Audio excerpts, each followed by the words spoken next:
What's up guys, Tanner, welcome back to a brand new video. And this will be my unboxing of Flash Icon Edition Blu-ray. So as always, let's get into it. So, right before we get into this unboxing, I just want to acknowledge the fact that I know this movie is very controversial with everything going on with Ezra Miller and all that. But I do want to tell people this. I know what he did was wrong. It was wrong, it was very wrong, but what I try to do with anything, if I hear any type of controversy, any type of movie, I separate the reality from the fantasy. So when I went to see this movie, I did not go to see this movie to see Ezra Miller. I went to see this movie to see The Flash and Michael Keaton's Batman. Or it's mainly because Michael Keaton's Batman, because Michael Keaton returning as Batman is literally the equivalent of Tobey Maguire returning as Spider-Man. So I just want to put that out there real quick. So spoiler alert for any of you who haven't seen the Flash movie. If some of you haven't seen the Flash movie, I highly recommend it. And before you see it, if you haven't seen movies like Man of Steel, Batman v Superman, or Zack Snyder's Justice League, I highly recommend you see those. And even Wonder Woman, Aquaman, I highly recommend you see those movies before you see the Flash. Trust me, the movie would be a lot better if you watch those movies before. But anyway, so getting to the unboxing, I got the Icon Edition. And I will get the regular edition later on, but I want to get the Warner exclusive, which is the Icon Edition. Maybe because for certain movies, I get special editions. You guys know I got the box set of Man of Steel, which is up there, and obviously my Spider-Man movie gift sets. The hardest part with the talking about the Spider-Man movies was choosing which exclusive to get. And obviously, I got all the Target exclusives. So, but I got this Icon Edition, the Warner exclusive, mainly because to me it's the most appealing. So, but let's unbox it. So, right off the bat, we got this cool slip cover, which is embossed. It's pretty cool. In my opinion, this actually should have been a poster.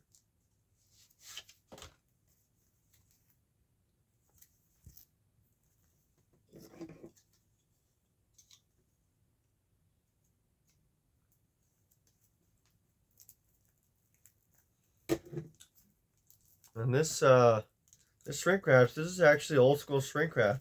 That's actually pretty cool. So it's a little sturdier, a little more harder to get off than the cheap shrink wrap they use today. So that's pretty cool. So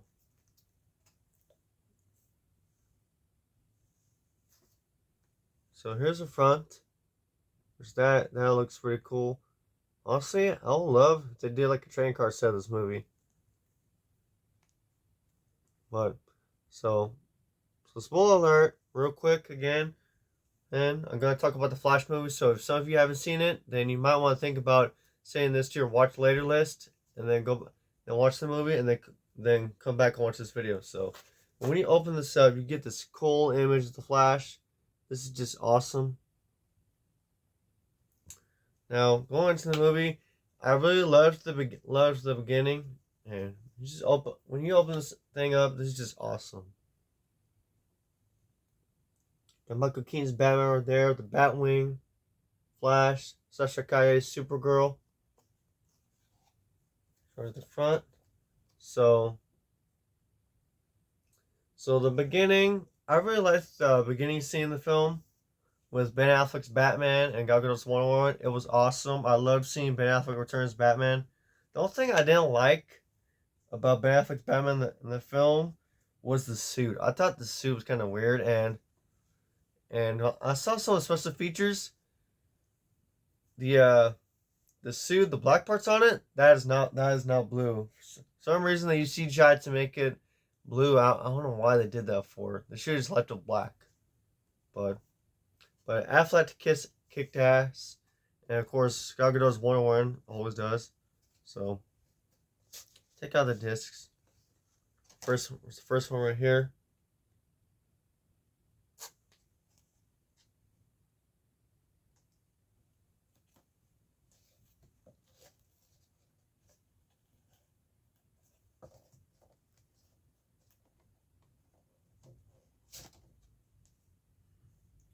here's the other one.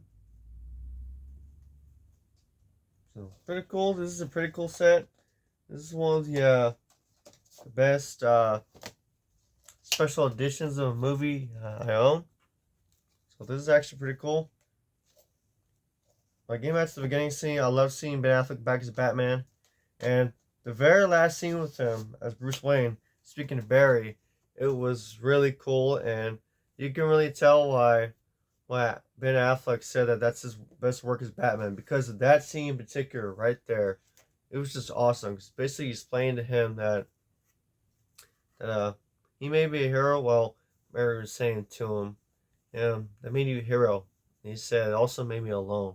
So that part there, you really get a sense and a feel for who his Batman Bruce Wayne is. He's been fighting crime for over 20 years. It did made him a hero, and among other things, like a cool man, and but also made him alone. I thought that was really cool. And then fast forward when Michael Keaton came in, everything was just awesome. Then there when Michael Keaton came in, and the scene he had with him, similar to the Ben Affleck scene, the heart-to-heart he had with Barry, is he said that pain that he had from losing his parents, he doesn't know who he is without it. So I thought that was pretty cool. And the reason why he stopped being Batman is because I guess he killed someone's parent in front of him. I guess that guy was a parent of a child, and he killed parent's child. He killed that parent in front of the child, which obviously you can relate with. So I guess that's why he retired. So I wish they would have showed a little flashback scene to that. That would have been interesting to see.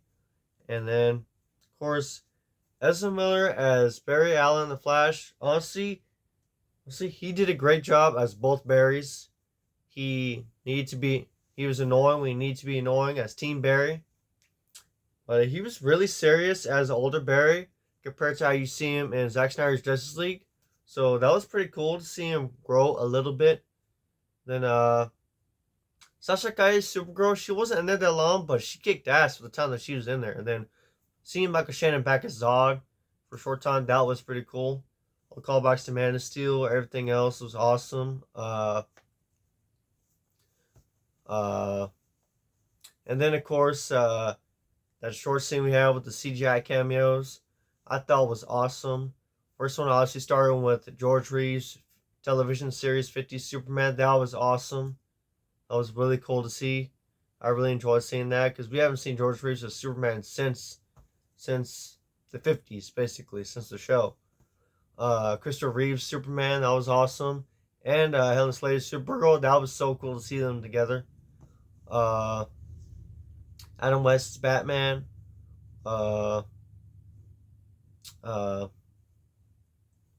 Jay Garrick Flash was basically a variant of I forgot his name. Teddy Sears. Yeah, I think that was his name, Teddy Sears, from the Flash show. I wish it would have included Grant Gustin's Flash in there. They should have done that. That's just me. But the most interesting one to me, I think I could speak for everyone, let's say this, is Nicolas Cage as Superman. That was pretty cool. And to me, that is a nod to Tim Burton because everyone knows that, or some people don't know this, but Tim Burton was supposed to direct a Superman movie called Superman Lives, and Nicolas Cage was going to play Superman, and it never saw the light of day past the screen tests or the costume change. The costume test. There's footage out there if you guys want to look that up. It's on YouTube. But I just thought that was just pretty cool to see that scene with him was awesome because the movie didn't even happen. So, and this is me, but the director, Andy Muschietti, he was probably thinking to himself, well, I have Tim Burton's Batman, so why don't I go further, dig deep, and bring to life his Superman, played by Nicolas Cage. That didn't happen, even if it was just for like a short, let's say maybe 45 seconds or a minute. Still, that was pretty cool to see. So I thought that was so cool. And then at the end, we got George Clooney's Bruce Wayne. I thought that was really weird. But then again, if I want to have one Batman in there, one, it couldn't have been Christian Bale because his Batman is retired. So that would have ended. That would have uh, been pointless because of how his trilogy ended. Then couldn't get Val Kilmer, although I wish they could, but he's not really in the right health condition to do that because I think he's just gone through throat cancer. So obviously they weren't gonna get Robert Pattinson because he's relatively new as Batman because he's much younger. So, but I thought that was interesting getting George Clooney. But to me, it would have been cool if they would just have Affleck there because the DCU is ending anyway. And this is me, but if Aquaman: The Lost Kingdom wasn't having so many delays, I would have pushed this movie back to December and let this be the last DCU movie. Because to me, this move was truly a blast. This is one of the most fun DC movies, in my opinion.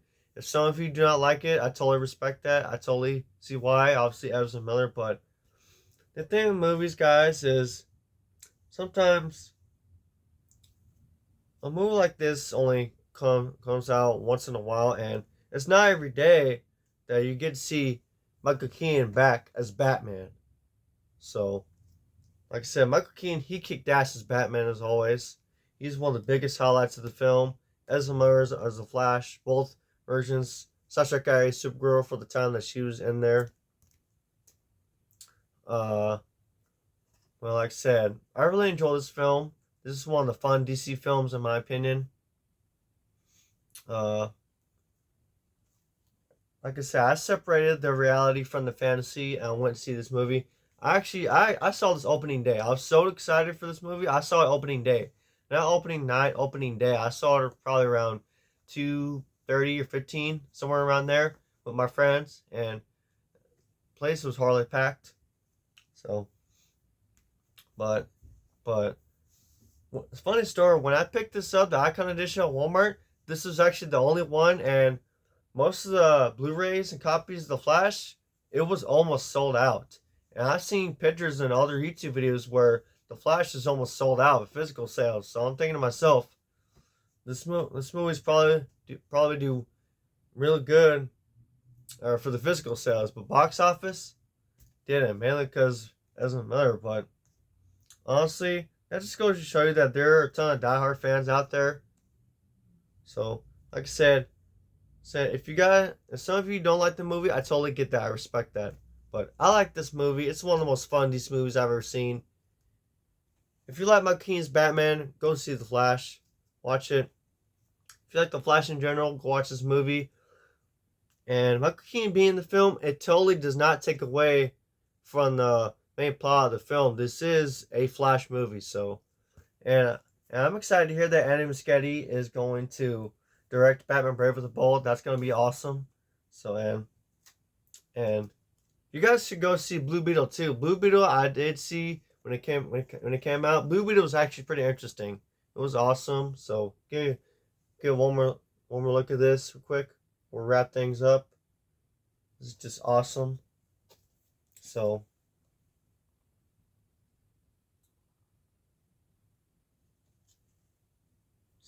and I know the original ending of the film, well, there's 3 different versions. One with Michael Keaton, Seth Koros, and another one with Affleck. I would love to see the one with Affleck. So they're supposed to say like a pre-crisis thing, and The Flash did well in the box office. They were going to go ahead and do a Batman Beyond movie with Michael Keaton. Honestly, they should just go ahead and do that. Make it Elseworld story, but it is what it is. But with that being said, I love this movie, and I can watch this multiple times. I do recommend, man, if you're feeling a little we call it a little daring, I do recommend watching some multiverse DC stuff. Like it's not required, but just for fun, I recommend the Arrowverse Crisis on Infinite Earths crossover, and this Flash, and some other stuff too. But I really recommend that because this multiverse stuff is pretty awesome. A lot of people might think Marvel did it first in live action, but no, DC did it first with the Arrowverse. So, with that being said, guys, thank you guys so much. Make sure to leave a like, comment, subscribe. I'll see you guys in the next video. Later, guys.